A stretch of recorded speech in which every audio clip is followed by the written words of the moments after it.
Ვიდეთ პირდაპირ ამ ვიზიტის შეფასებაზე პრეზიდენტი ალიევი აზერბაიჯანი საქართველოს მნიშვნელოვანი ალბათ ყველაზე თუ არა მნიშვნელოვანი სტრატეგიული მით უმეტეს სამეზობლოში პარტნიორია. Როგორ შეაფასებდით ამ ვიზიტს, რა შეგვიძლია ვთქვათ იმ შინაარსიდან გამომდინარე, რაც ვნახეთ. ერთ დეტალსაც შევამჩნევდი თქვენის ნებართვით მაყურებლისთვის მაინც რომ იგივე ეგრეთ წოდებულ პრესკონფერენციაზე იქ უბრალოდ კითხვების დასმის საშუალება ქართულ კრიტიკულ მედიას უბრალოდ იმის გამოც კი ვერ ქონდა რომ ჩვენ არ დაგვიშვეს მარტივად რომ ვთქვათ რაც მეტყველებს არსებული სიტუაციის სპეციფიურობაზე, მაგრამ მაინც უფრო მსხვილ კონტექსტში შევაფასოთ ვიზიტი. ხო, ჯერ ერთი უნდა ვთქვათ, რომ ძალიან კარგია, რომ პრეზიდენტი ალიევი ჩამოვიდა საქართველოში, იმიტომ რომ ეს არის ჩვენი სტრატეგიული პარტნიორი, მე ვახასიათებ ხოლმე ჩვენ ორხი ურთიერთობებს, როგორც პოზიტიური ურთიერთდამოკიდებულების ურთიერთობებს, ვინაიდან აზერბაიჯანი არის გარანტი ჩვენი ენერგეტიკული დამოუკიდებლობის და უსაფრთხოების პირველ რიგში და საქართველო არის საიმედო სივრცე აზერბაიჯანის მიერ საკუთარი ნავთობის და გაზის ექსპორტისა ძალიან მნიშვნელოვან ბაზრებზე, ევროპის მიმართულებას გულისხმობ. ეხლა უნდა ვთქვათ, რომ ჯერ ერთი დაახლოებით 2.5 წელიწადი არ ყოფილა აზერბაიჯანის პრეზიდენტი საქართველოში, მისი ბოლო ვიზიტი იყო პრემიერ-მინისტრ ღარიბაშვილის დროს. გასაგებია, რომ ასე ვთქვათ, მას შემდეგ ბევრი რამე შეიცვალა და ღარიბაშვილი მას ვეღარ დახვდებოდა ვერანაირად. და ჩამოვიდა ეხლა უნდა შევაფასოთ აი რისთვის ეს ვიზიტი რას აძლევს ქართულ მხარეს და რას აძლევს აზერბაიჯანს, რა ინტერესი ჰქონდა ორივე მხარეს. ქართულ მხარეს მე ვფიქრობ თქვენ ძალიან კარგად აღნიშნეთ, რომ თავარი ინტერესი იყო ის, რომ გაემყარებინა საკუთარი პოზიციები რეგიონში. იმიტომ რომ ეხლა როგორ ხვდება ეხლა ამ ეტაპს ჩვენი ურთიერთობების ორივე მხარე.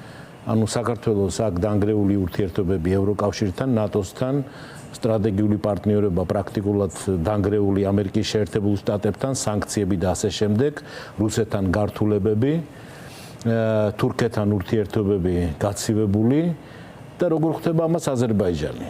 ანუ სტრატეგიული პარტნიორობა ამერიკის შეერთებულ შტატებთან, მისი თითქმის და მთავარი დასაყრდენი პარტნიორი რეგიონში, რუსეთთან ძალიან მყარი პოზიციები, იმდენად რომ დღეს რუსეთს გაცილებით უფრო მეტად ჭირდება აზერბაიჯანი, ვიდრე აზერბაიჯანს რუსეთი, ევროპასთან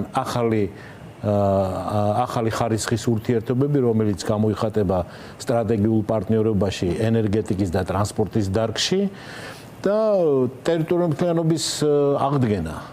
ხო, აქედან გამომდინარე სულ სხვა ავტორიტეტის და რეპუტაციის წონის ქვეყანა გახდა აზერბაიჯანი, ხო და ეხლა ამ პირობებში, რა თქმა უნდა, საქართველოს გაცილებით უფრო სჭირდება აზერბაიჯანის აღიარება საქართველოსი როგორც მისი სტრატეგიული პარტნიორის, ვიდრე პირიქით. მაგრამ აზერბაიჯანსაც აქვს საკუთარი ძალიან მნიშვნელოვანი ინტერესები აქვს და რა ინტერესები მე ვფიქრობ. ვინაიდან დღევანდელი ქართული საგარეო პოლიტიკა თუ შეიძლება მას უწოდოთ ჩვენ თანმიმდევრული ასე ვთქვათ პრიორიტეტებზე ორიენტირებული თუ გვესმის ეს პრიორიტეტები და ბევრს მათ შორის უნდა გამოგიტყდეთ მეც ბოლომდე არ მესმის რა პრიორიტეტების სისტემით ხელმძღვანელობს დღეს ქართული ოცნების მიერ დაკომპლექტებული მთავრობა მე ვფიქრობ რომ პრეზიდენტ ალიევს ძალიან აინტერესებდა საქართველოს რეალური პოზიციონირება საერთაშორისო ურთიერთობათა სისტემაში. ანუ ალიევი შეიძლება დაბნეული იყოს კარგად. ალიევიც ალბათ დაბნეული. რა უნდათ ქართველებს? რა უნდა იცოდა ახლა ალიევმა ძალიან კარგად იცის რომ ამ კითხვებზე სერიოზული პასუხების გაცემა საქართველოს შეუძლია მხოლოდ ერთ ადამიანს, ხო? საპატიო თავმჯდომარეს ბატონ ბიძინა ივანიშვილს და მე ვფიქრობ რომ ეს იყო აუცილებელი პირობა. შეხვედრა შემდგარიყო უშუალოდ შეხვედრა შემდგარიყო თან სრულფასოვანი შეხვედრა თავისი ასე ვთქვათ აქედან გამომდინარე პროტოკოლით და ყველაფრით ხო და რაც ჩვენ დავინახეთ ეხლა ამის გარდა იქ იყო მთელი რიგი საკითხები ეხლა გასაგებია რომ სტრატეგიული პარტნიორობა რომ ჩვენ ერთმანეთთან ასეთი კარგი ურთიერთობები გვაკავშირებს რაღაცა მაგრამ ეს მხოლოდ ასე ვთქვათ თაფლით და შოკოლადით მოფენილი ურთიერთობები არ არის. ჩვენ არის საკმაოდ სერიოზული პრობლემები ძონმხრივ ურთიერთობებში და მე ეს ნაკლებად დავინახე. შეიძლება ეს იყო რაღაც დახურულ კარს მიღმა ამაზე საუბარი და მე მარტო დავით გარეშს არ გულისხმობ აქ. მე გულისხმობ იმას, რომ მაგალითად ჩვენ ეკონომიკურ ურთიერთობებში არის ძალიან ბევრი შეუსაბამობა. მაგალითად სტატისტიკური ინფორმაციით ქართული სტატისტიკა და აზერბაიჯანის სტატისტიკა აბსოლუტურად განსხვავებულ სურათებს იძლევა. ანუ ჩვენი საქონელბრუნვა, ჩვენი სტატისტიკით თუ არის 1.2 მილიონი, აზერბაიჯანის არის მხოლოდ 800 მილიონი. თან აზერბაიჯანის სტატისტიკაში მათი დადებითი ასე ვთქვათ სალდო არის დაახლოებით 300 მილიონი და ჩვენი სტატისტიკით ჩვენი დადებითი სალდოა დაახლოებით 400 მილიონი. ახლა ჩვენსაც მევხვდები დაახლოებით, იმიტომ რომ აზერბაიჯანის იმპორტში არ არის აღრიცხული მეორადი მანქანების ექსპორტი საქართველოსთან. ეს გასაგებია, მაგრამ რა არ არის აღრიცხული აზერბაიჯანის ექსპორტიდან საქართველოში, ეს ჩემთვის ცოტა გაუგებარია. ახლა ეს სერიოზული პრობლემები ყველაფერი არის განხილვის სერიოზული განხილვის საგანი უნდა ყოფილიყო. სტატისტიკის შეუთავსებლობის მიღმა რა არის კიდევ უფრო მსხვილი პრობლემები. შეიძლება ეს იყოს მაგალითად იგივე აზერბაიჯანულ-სომხური ურთიერთობების სრულიად ახალ განსხვავებულ ფაზაში საქართველოს როგორც ხელშემწყობის და არა ხელშემშლელის ხელოვნურად გარკვეული პრობლემების შემქმნელის. შეიძლება ეს იყოს მაგრამ ეს უფრო რუსული ინტერესების ლობირების ნაწილში საქართველოს დღევანდელი ხელისუფლების მოქმედების არეალის უფრო მეტად შემოსაზღვრა. შეიძლება ეს იყოს აი მე მაგალითად ეხლა რო ჩვენ რომ ნორმალური ქვეყანა და ხელისუფლება გვყავდეს ასე ვთქვათ, ერთ-ერთი წამყვანი თემა ჩემი აზრით ამ სიტუაციაში რაც უნდა ყოფილიყო რეგიონალური უსაფრთხოების, საერთო უსაფრთხოების არქიტექტურა. ჩვენ დროებაში დავიწყეთ ამაზე საუბარი, დრო აღარ დაგვრჩა და მინდა რომ ამაზე ვთქვათ უფრო მეტი, აი რა შეიძლება და უნდა იყოს ასეთ სიტუაციაში, როცა ირგვლივ მართლაც ცეცხლია დანთებული და როდესაც სრულიად ახალი ტიპის, არა მარტო მუქარების რეალიზების სამხედრო ტექნიკური შესაძლებლობები ჩდება, რა უნდა ყოფილიყო პრიორიტეტი თუნდაც იმ მაგიდაზე, რომელსაც ახლა ჩვენ ვხედავთ, ანუ მოლაპარაკების დროს. ხო, ახლა აი ძალიან ბუნებრივად იკვეთება საერთო ინტერესი დღეს სამხრეთ კავკასიაში. იმიტომ რომ დიპლომატიაში არის ასე ვთქვათ ორმხრივი თანამშრომლობის ფორმატები და მრავალმხრივი თანამშრომლობის ფორმატები და მრავალმხრივი დიპლომატიას აქვს თავისი ძალიან მნიშვნელოვანი პოზიტიური მხარე. იმიტომ რომ ერთად კონსოლიდირებული მათ შორის რეგიონალური პოზიცია არის გაცილებით უფრო ძლიერი ვიდრე ცალკე აღებულის და დამატებით მარევრის საშუალებას იძლევა.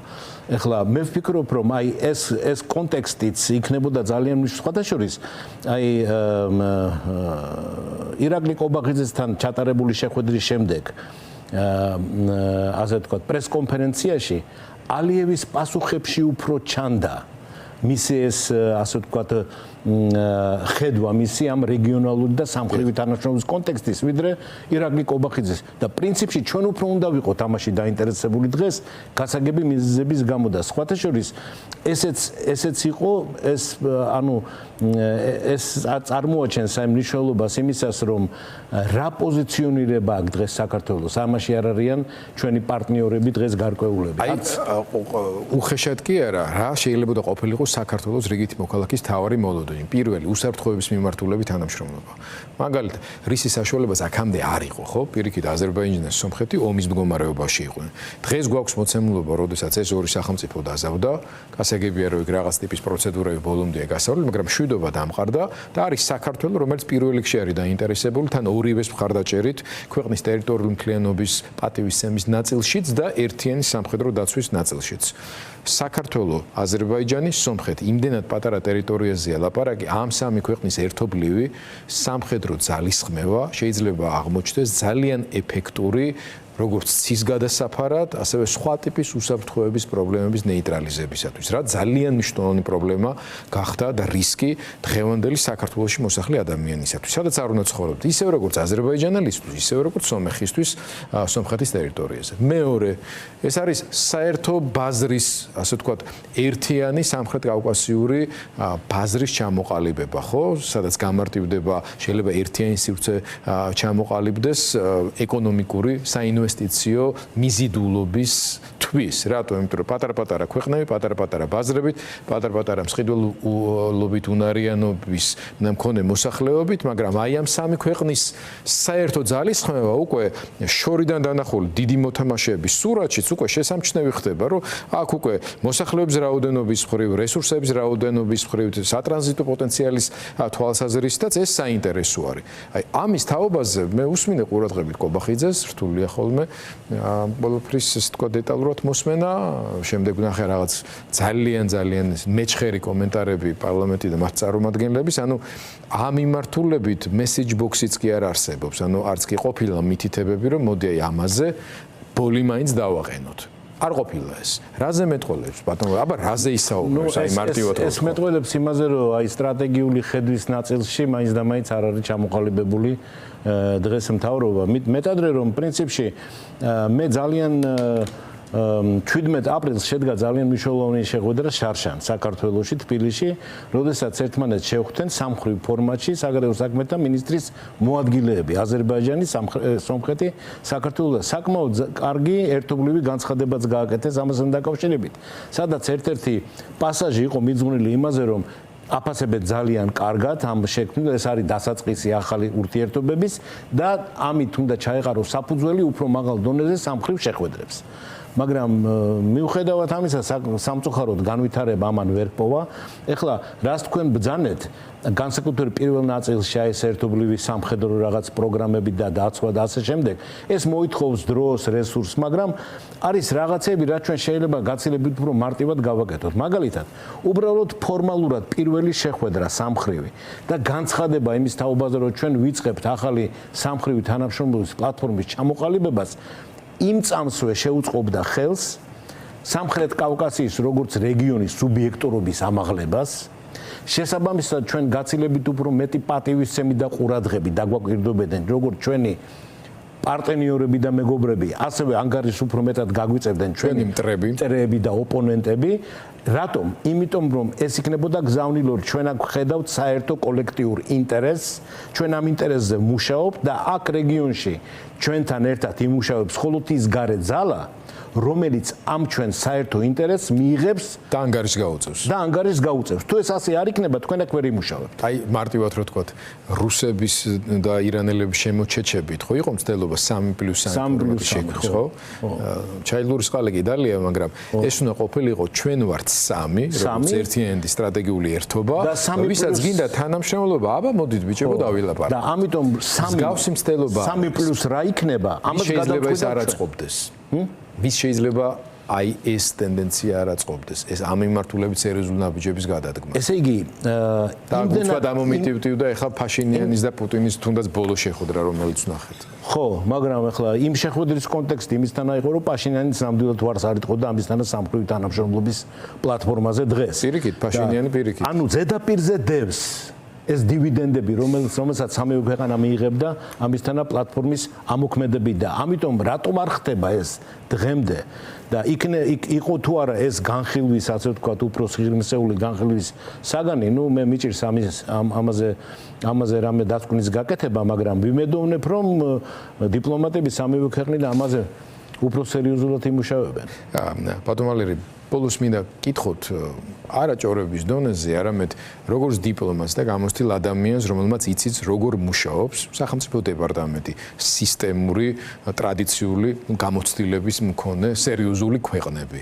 აი, ალიევს ეხლა მე ვთხოვდა ტრამპთან რამენერად დამეხმარება, რომ შემოვლითი გზით ობამას პოლიტიკურ გამოცდილებასა და სიმკაცრეს აუცდეთ და იქნებ რაღაც კეთილგანწყობა მოვიპოვო და ასე შემდეგ. ასეთი ტიპის მცდელობები შეიძლება არსებობდეს და თუ არსებობს, რა პერსპექტივა შეიძლება გქონდეს ივანიშვილისთვის? პირველ რიგში ახლა ტრამპი და მისი ადმინისტრაცია იმისთანა ფენომენია, რომ მასთან შექმნილი ურთიერთობების რესურსი ნებისმიერი ქვეყნის მიერ, იქნება ეს უნგრეთი, იქნება ეს სომხეთი თუ აზერბაიჯანი თუ სლოვაკეთი, ასე არ გაიფლანგება რაღაცის და გამო, რაღაც თხოვნების საფუძველზე, იმიტომ რომ ყველა ამ რესურსს ძალიან სერიოზულად გაუფრთხილდება.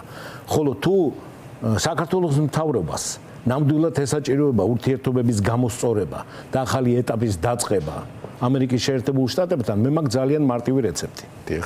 ყოველგვარი წინა პირობების და იმის გარეშე ციხიდან გამოუშვან ელენე ხოშტარე და მზია ამაღლობელი.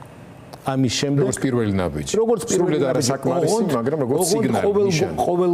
ყოველგვარი ასე ვთქვა დათქმების წინა პირობების და ამ შემდეგ მეტადრე რომ ეს ორი ადამიანი ჩვენ ვიცით რომ აბსოლუტურად ტყუილა არის. ახლა მე სხვებს არ ვაკნინებს, მაგრამ ეს იმდენად ყვირის თან საერთაშორისო საზოგადოებაში იმდენად უკვე გაჟღერებული და იმის თანათემებია თან ეხლა ბევრი ფაქტორია მოკლედ რა ამ ორი ადამიანის სირგვლივ და ამისთან ნაბიჯით გაცილებით უფრო მეც მიაღწევდა ქართული ოცნება ვიდრე ამის თანათხოვნებით ჩერეს ვიღაცებთან ხო აი ჩერეს იცის და ერთი კიდე შეიძლება მნიშვნელოვანი კომპონენტი იყო ალივის ინტერესის სხვა შორის ხულების პორტი დიახ იმიტომ რომ ეხლა მე ვხედავ რომ იქ არის ძალიან კარგი შესაძლებლობა ძალიან სერიოზული კარგი ეკონომიკური სქემა შეიძლება თანამშრომლობის აიწყოს ხულების პორტთან ახლოს არის სუფსას აკავშირებს ნავთობსადენი ბაქო-თბილისის სუფსა ეს დაახლოებით 8 მილიონ ტონას გამტარუნარიანობა ის ამუშავებს ხოლო 1.5 მილიონ ტონას შესაბამისად აზერბაიჯანის ნავთობის მიწოდება მისი გადამუშავება და ნავთობპროდუქტების როგორც ექსპორტზე უფრო ძვირი ასე ვთქვათ სასაქონლო პოზიციის გატანა აზერბაიჯანის მიერ და ამ პირობებში ახლა როდესაც ასე იზრდება ნავთობზე ფასი და ნავთობპროდუქტებზე ჩვენი ბენზინის აქვე საქართველოში რეალიზაცია ეს ყველას ვიქნებოდა ძალიან მომგებიანი და ახლა ესეც როგორ არ არის ესეც ზედაპირზედებს ისევ როგორც ძალიან ბევრი სხვა მნიშვნელოვანი ბატონო ვალერი ძალიან დიდი მადლობა და თქვენთან ყოველი საუბრის მერე მაინც უთხასიათზე ვდგები ისევ როგორც ახალ ფორმულად ჩვენ სტუმრად ყავდა თქვენი კოლეგა ასევე ახლა უკვე ის აღარ არის საგარეო საქმეთა სამინისტროს თანამშრომელი ბატონი მალხაზი და სულ ის მადარდებს და მაფიქრებს რამდენად მნიშვნელოვანი პოტენციალი ამ ქვეყნისთვის დიპლომატიური იკარგება ქვეყნისთვის მარტო ასე გარედან არჩევების დონეზეც კი როცა არავინ ამას ყურს არ უგდებს რეალურად ხელისუფლების მყრობელი ადამიანების ხრიდან და დარწმუნებული ვარ ჩვენს აუდიტორიასაც ხშირად უახლდება ხოლმე ეს არც თუ სასიამოვნო გრძნობა როცა თვალს ვადევნებთ იმას ვინ წარმოადგენს დღეს საქართველოს როგორც საგარეო პოლიტიკურ დონეზე ასევე სხვა სფეროებშიც იქნება ეს ჩვენი თავდაცვა უსაფრთხოება თუ ასე შემდეგ წლები კი არა დეკადები დაჭირდა იმას რომ ამ დონის გამოცდილება ცოდნა დაგროვილიყო სისტემებში, რაც აი ესე ტორპედირებულად, რასაც ანადგურებს ქართული ოცნება.